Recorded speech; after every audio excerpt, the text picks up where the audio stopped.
আসসালামু আলাইকুম সবাইকে, আশা করি সবাই ভালো আছেন। আচ্ছা বলেন তো, আজকালকার যুগে আমাদের সম্পর্কগুলো এত ফ্র্যাজাইল হয় কেন? খুব তাড়াতাড়ি ব্রেকআপ হয়ে যায়, খুব তাড়াতাড়ি ডিভোর্স হয়ে যায়, হাউ কাম? এবং অনেক বছর ঘর সংসার পরেও ডিভোর্স হয়ে যায়। আর রহমানের কথা ভেবে দেখেন, 29 বছরের বৈবাহিক জীবন ব্রেকআপ হয়ে যাচ্ছে। কি কারণ?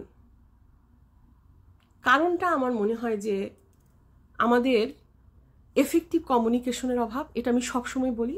আমরা হয়তো আমাদের স্পাউসের সাথে এফেক্টিভভাবে যেটা বলা উচিত সেটা বলতে পারি না, যেটা জিজ্ঞেস করা উচিত সেটা করতে পারি না, অকারণ কথা বলে তর্ক বিতর্ক লাগিয়ে দিই। এটা একটা কারণ। আর আমি আরেকটা কারণ বলবো, সেটা হচ্ছে সহনশীলতা। সহনশীলতাটা একদম চলে গেছে, একদম সহনশীলতা নেই যে আমি একটু কম্প্রোমাইজ করব, তুমি একটু কম্প্রোমাইজ করবে। এই যে কম্প্রোমাইজ, এটাকে আমি কম্প্রোমাইজ বলি না।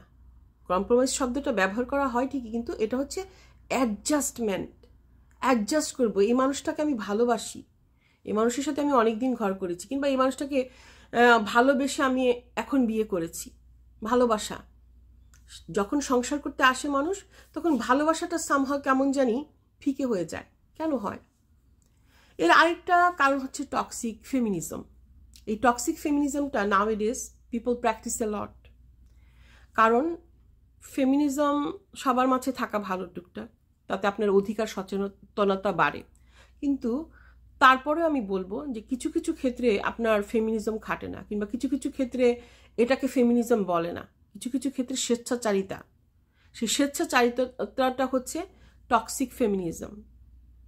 আমরা বলি 50-50, 50-50 কখনো হয় না। 50-50 দিতে পারি না।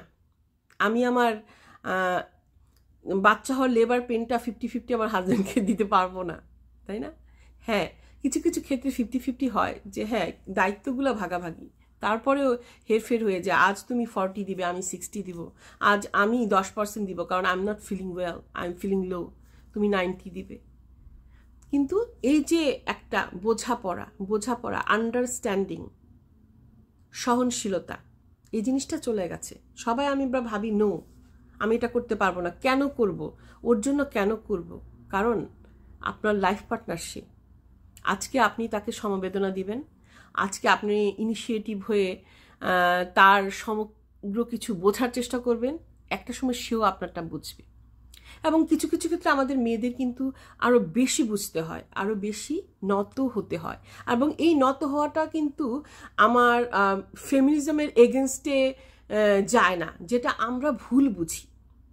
সৃষ্টির আদি থেকে এটা হয়ে আসছে, ঠিক আছে? এই ছোট জিনিসটাকে আপনারা চেঞ্জ করতে পারবেন না, যে আমার স্বামী আমার সম্মানিত একজন মানুষ, আমি তাকে চুজ করেছি আমার লাইফের কিং হিসেবে।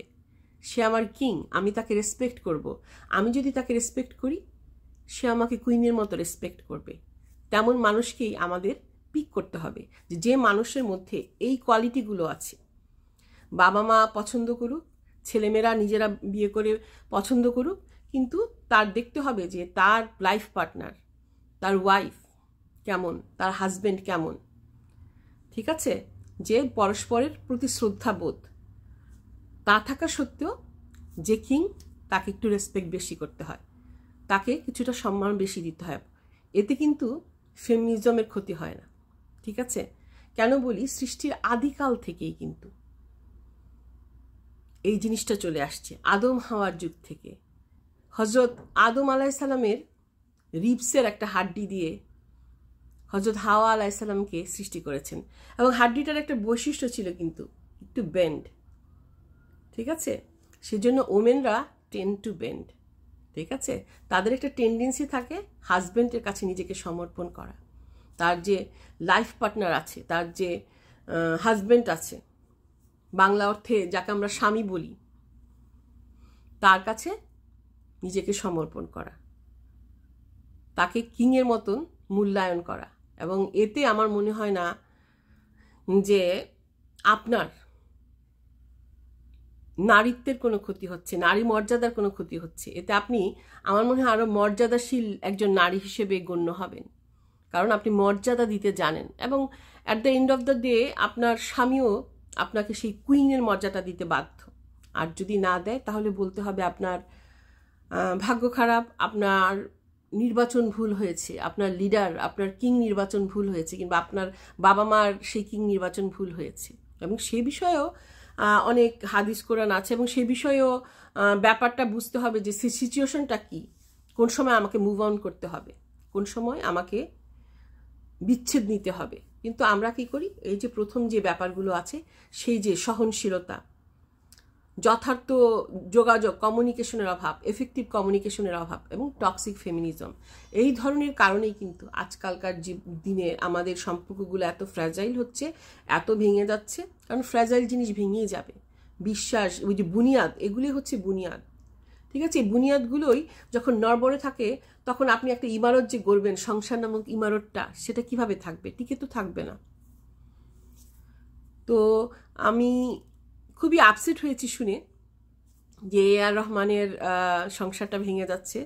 তো হাজব্যান্ড ওয়াইফের একটা রসায়ন আছে, আমার মনে হয় রসায়নটা হয়তো চলে গেছে, সেজন্যই তারা আলাদা হচ্ছে। এতে আসলে আলোচনা সমালোচনার কিছু নেই, কিন্তু আমি একটা বেসিক একটা ধারণার কথা বললাম যে আমাদের এই জিনিসগুলো আজকালকার যুগে, এই জিনিসগুলোর কমতির কারণেই হয়তো সম্পর্কগুলো এত নরম, এত ফ্র্যাজাইল, ভঙ্গুর। ভালো থাকবেন, আল্লাহ হাফেজ।